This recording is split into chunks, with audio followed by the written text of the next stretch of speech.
14 ఏళ్లు అరణ్యవాసం చేసిన రాముడు సీతాలక్ష్మణులతో తిరిగి వస్తున్నాడంటే అయోధ్య ప్రజలు తమ ఆనందాన్నంతా ప్రమిదల్లోకి వంపి దీపాలు వెలిగించారట. అయోధ్య దేదీప్యమానమైందట. వియోగం ఎప్పుడూ చీకటే, కలయిక ఎప్పుడూ వేడుకే.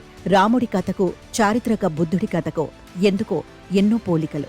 కుటుంబాన్ని, రాజ్యాన్ని, దేశాన్ని వదిలి సత్యాన్వేషణకై వెళ్లిన సిద్ధార్థ గౌతముడు మానవ దుఃఖాలకు కారణాలను, నివారణలను తెలుసుకుని బుద్ధుడయ్యాక తల్లిదండ్రులు పుట్టిన నేల పిలిచిందని సందర్శనకు వస్తుంటే కళ్లల్లో ఒత్తులు వేసుకుని చూస్తున్న కపిలవస్తు వీధులన్నిటిలోనూ వెలుతురు ముగ్గులేసి స్వాగతించిందట. ఆ శాక్య ప్రజలకు తెలుసు, బుద్ధుడు ఉండిపోవడానికి రావడం లేదు, రాజ్యం ఏలడానికి రావడం లేదు. తన మీద బెంగనే కాదు, బెంగలన్నింటినీ తీర్చడానికి వస్తున్నాడు.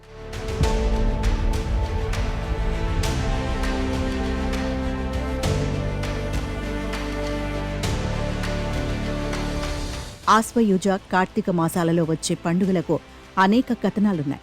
రావణవధ జరిగింది దసరా అంటారు. కురుక్షేత్ర యుద్ధంలో పాండవులకు విజయం లభించిన సందర్భం అంటారు. అశోకుడు బౌద్ధంలోకి పరివర్తన చెందిన రోజు విజయదశమి అంటారు.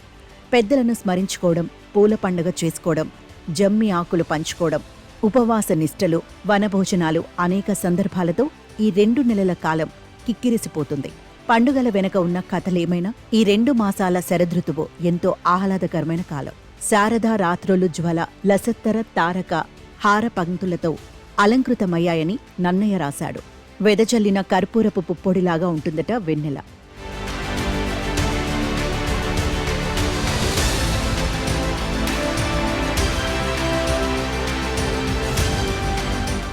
వర్షఋతువు ముగిసి జలాశయాలు నిండి పూల వెల్లువలతో నేలంతా ఉప్పొంగిపోతుంది. మబ్బులు లేని ఆకాశాలు, మెరిసే నక్షత్రాలు, కాటుక పొగల కృష్ణపక్షాలు తుళ్ళింతల తేరుమీద రాత్రింబవళ్లు సవారీ చేస్తాయి. మనకు అమావాస్యతో నెల ముగుస్తుంది కదా. నేటి దీపావళి తర్వాత కార్తీకం కదా. దేశంలో చాలామందికి, ముఖ్యంగా ఉత్తరాదికి పున్నమి నుంచి పున్నమికి నెల. వాళ్లకు కార్తీకం ఇప్పటికే మొదలై పక్షం గడిచింది. కాలపు లెక్కలేమి గాని ఈ 2 మాసాల మీద కమ్మిందొక జన వన జాతరల జమిలి ఋతువు. పర్వదినం అంటే ఒకే సంతోషం అందరి కళ్లల్లోనూ వెలగడం కదా. లోకకంటకుడు ఎవరో హతుడయ్యాడని, ఎంతో జననష్టం జరిగే యుద్ధంలో విజయం దక్కిందని పండుగ చేసుకోవడంలో ఏదో అసౌకర్యం ఉంది.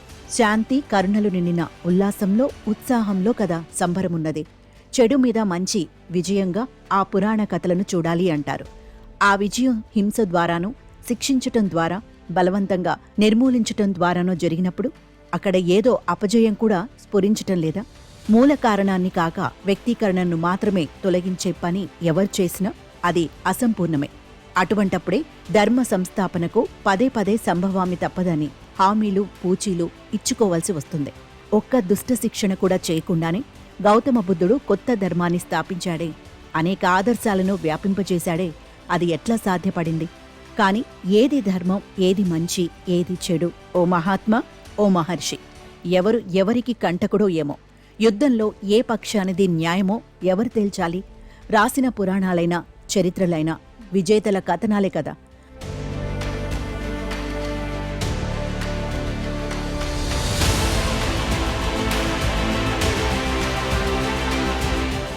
ఐదు దశాబ్దాల కిందట శ్రీకాకుళం ఆదివాసులకు అత్యంత ఆప్తులైన ఉద్యమకారులను పోలీసులు కాల్చి చంపినప్పుడు ఒక పత్రిక నరకాసుర వధ అన్న పేరుతో సంపాదకీయం రాసింది.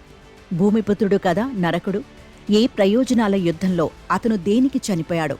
ఆగ్రహాలను, ప్రతీకారాలను కాక లోలోపల ప్రేమ దీపాలను వెలిగించగల రోజులే హర్ష ఋతువులై, జీవనోత్సవాలైతే ఎంత బావుండును. పండుగలు కేవలం భక్ష్య భోజ్యాలకు, పూజ తతంగాలకు పరిమితం కాక ఆయా సందర్భాలలో దాగిన విలువలను తరచి చూడగలిగితే ఎంత సార్థకంగా ఉండును. లేదా మనిషి తను కాలక్రమంలో సమకూర్చుకొని దృఢపరుచుకున్న కొత్త ఆశయాలకు, లక్ష్యాలకు, నీతికి అనుగుణమైన కొత్త పండుగలను కనిపెడితే కరుకుదనము, రోషకశాయిత రౌద్రమూ కాక మానవ ఆదిమ అమాయకత్వాన్ని పులుముకున్న దైవ రూపాలను ఆవిష్కరిస్తే వేడుకలు ఎంత దయగా ఉండేవి. ద్వేషంతో ఎవరినైనా దేన్నైనా గెలవాలని ప్రయత్నించినప్పుడల్లా ద్వేషమే గెలుస్తుంది. అట్లాగే ద్వేషాన్ని ద్వేషంతో ఎప్పుడూ తొలగించలేం. న్యాయమైన ఆగ్రహాన్ని, 10 మంది మీద ప్రేమతో పుట్టే ప్రతిఘటనను కూడా బలప్రయోగంతో అణగార్చలేరు. వ్యక్తి స్వార్థమో, వర్గ జాతి స్వార్థాలో, ఆక్రమణలో, అపహరణలో, కొందరిని ఆధిక్యంలోకి, అనేకులను ఆధీనతలోకి నెట్టవచ్చు. దుర్మదంతో ఒకరు దౌర్జన్యం చేయవచ్చు, మరొకరు బక్క కోపం చూపవచ్చు.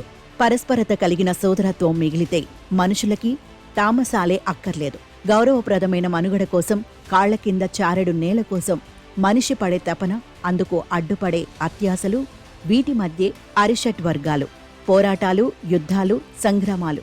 అప్పుడప్పుడు ఎవరో ఒకరు, ఏదో ఒక సమూహం సంచారిణీ దీపశిఖల్లాగా లోకం మీదకు లిప్తకాలపు వెలుగులు విసిరి వెళ్ళిపోతారు. సృష్టిలో చీకటి సర్వవ్యాపితం, గాఢం, అనంతం అని, వెలుగు మాత్రం స్వల్పం, స్థానికం అంటాడు కార్ల్ సాగన్. లోన జ్వలించుచున్న మహానలమునొక విస్ఫులింగమే కాదా ఈ యుత్సవాగ్ని అంటూ దీపావళిని అంతర్బహిర్యుద్ధరావం చేశారు కవి వేదుల.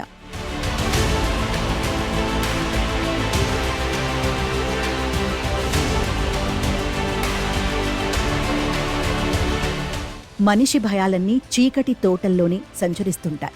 చీకటంటే భయమున్నవారే చావుకు భయపడతారని స్టీఫెన్ హాకింగ్ అన్న మాట మరింత భయపెడుతుంది. దేవుడనేవాడు పోతన ఊహించినట్టు పెంచీకటికి ఆవల ఉంటాడేమో. మన అపరిచితత్వపు భయాలను పారదోలడానికి ఏదో ఒక శక్తి లేకపోతే ఎట్లా? ఈ మహాసృష్టిలో అన్ని జీవుల కంటే అధికులమనుకునే మనుషులకే దేవుడు. తక్కిన అన్ని చరాచరాలు అటానమస్. అబద్ధం, అజ్ఞానం, అధికారం, ఆధిక్యం, అహంకారం. చీకటికి ఎన్నో పర్యాయ పదాలు, అర్థం మాత్రం ఒకటే. కార్తీక రాత్రులు దీపాలంకరణకు బావుంటాయి, కాని కాలంలోనూ స్థలంలోనూ మానవ హృదయంలోనూ ప్రమిదలు చీల్చలేని కటిక చీకటి రాత్రులు పరుచుకొని ఉన్నాయి. పసిపాపల నిదుర కనులపై క్షిపణులు, స్ఫటికాకాశాల నిండా ఘాటెక్కిన గంధక ధూమాలు, అడవి సిరుల కోసం కడుపు కోతలు, ఋతువులన్నీ చెరిగిపోయే విషవాయువు విన్యాసాలు, బుసకొట్టే గోడలు, మృత్యుక్రీడలు, మానవ నిషీధిని నిండా నీలినీడలు. తానే దీపం కావడం సరే, కనీసం తాను మనిషి కాగలదా? తానే చీకటి కాకుండా కాపాడుకోగలడా? వెలుగులను ప్రేమించడం వడ్డించిన విస్తరిలాంటి విలాసం కాకుండా కాపాడుకుంటుందా? వెలుతురు పొరలకు తూట్లు పొడవకుండా ఉండగలడా? అప్పో దీపో భవ అన్నాడు తథాగతుడు. తనతోనే తనను అంటిపెట్టుకొని గడిపిన ఆనందుడికి మరణశయ్య మీద ఇచ్చిన సందేశం అది. అదే ఆయన చివరి మాట కూడా. నీకు నువ్వే దీపం. జ్ఞాన సంబుద్ధికి వేరే మార్గం లేదు. పరాధీనత కుదరదు. నీ లోపలి దీపాన్ని నువ్వే కనుగొనాలి. ఈ మాటలకు కోటాను కోట్ల పుటల వ్యాఖ్యానాలు వచ్చాయి. మనిషి చేతనం మీద అపారమైన భారం మోపుతున్నట్టు కనిపించే ఈ సందేశం మనుషుల మధ్య అత్యంత సహజ కరుణను పునరుద్ధరించటం అనాయాసపు అవలీల లక్ష్యం కాదని గుర్తుచేస్తుంది. కోట్ల కాగడాలు వెలిగించిన చెదిరిపోనంత చీకటి లోకాన ఉన్నదంటాడు గుడిపాటి వెంకటాచలం. హృదయాలను కపిలవస్తు చేసుకొని ముస్తాబు చేసుకోవాలి. ఎవరో జ్ఞాని నడిచి వస్తాడని కాదు, కరిమబ్బులేని కార్తీక ఆకాశంలాగా మనసును నిర్మలం చేసుకుని మనలోకి మనమే నడిచి రావడం కోసం శాంతి పూసే వేళన ఆ మాత్రం దీపాలంకరణ చేసుకోవాలి. అసత్యం నుంచి సత్యంలోకి, చీకటి నుంచి వెలుగులోకి, మృత్యువు నుంచి అమృతత్వంలోకి నడిపించమని వేదకవి కోరుతున్నాడు. బృహదారణ్యక ఉపనిషత్తులోని ఈ సందేశంలోని తమసోమ జ్యోతిర్గమయ అన్న పంక్తి ఆంధ్రజ్యోతికి తొలినాటి నుంచి కరదీపికగా ఉంది. ఎరుకను మించిన వెలుగులేదు. చీకటిని వెలిగించడంలో అక్షరానికి మించిన జ్యోతి లేదు. ఈ అక్షరకాంతి నిరంతరంగా ఆంధ్రజ్యోతి పాఠకులపై వర్షిస్తూనే ఉండాలి.